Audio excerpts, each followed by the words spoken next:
ఎండాకాలంలో వర్షాలేంటో అస్సలు అర్థం అవ్వట్లేదు. అప్పుడప్పుడు మనం ఏ సీజన్ లో ఉన్నామబ్బా అని నాకే డౌట్ వస్తూ ఉంటుంది. ఇంకా ఈవినింగ్ వర్షం తగ్గిన తర్వాత మేమైతే బయటికి వెళ్తున్నాం. ఎక్కడికి వెళ్తున్నాము అంటే గాయత్రి డ్రై ఫ్రూట్స్ అనే ఒక డ్రై ఫ్రూట్ షాప్ కి అయితే వెళ్తున్నాం. ఇదైతే మన కోటపల్లి బస్ స్టాండ్ కి వెళ్లే దారిలో ఉంటుంది. ఇది ఓన్లీ డ్రై ఫ్రూట్ షాపే కాదండి, ఇక్కడ హోమ్ మేడ్ ఫుడ్స్ అయితే చాలానే ఉన్నాయి. Like seeds, chocolates, gift boxes ఇలా చాలానే ఉన్నాయి.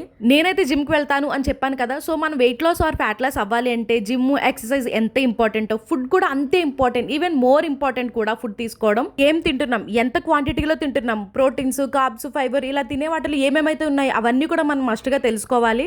కొంచెం బల్క్ లో డ్రై ఫ్రూట్స్, నట్స్, సీడ్స్ అవైతే తీసుకుందామని వచ్చేసామండి. ఇవి ఎందుకంటే smoothies and evening time snacks అవి చేసుకోవడానికి బాగుంటాయి. ఇవైతే హోమ్ మేడ్ చేసిన అవిసె గింజల లడ్డూలు అంటండి, తాటి బెల్లంతో చేశారంటే టేస్ట్ కూడా చాలా బాగుంటుందని చెప్పేసి టేస్ట్ చేయమన్నారు. మేమైతే ఒక బాక్స్ తీసుకున్నాం. ఈవినింగ్ టైం స్నాక్ లా తినడానికి అయితే బాగుంటుంది కదా. ఇలా కొన్ని అయితే నేను బల్క్ లో పర్చేస్ చేసేసానండి. మీకు ఒక గుడ్ న్యూస్, నేను ఏదైతే ఇంటర్మీడియట్ ఫాస్టింగ్ లో డీటాక్స్ డ్రింక్స్ ద్వారా 10 నుంచి 15 కేజీలు వెయిట్ లాస్ అయ్యానో అదే డీటాక్స్ డ్రింక్స్ రెసిపీని నేనైతే మీతో షేర్ చేసుకుంటున్నాను.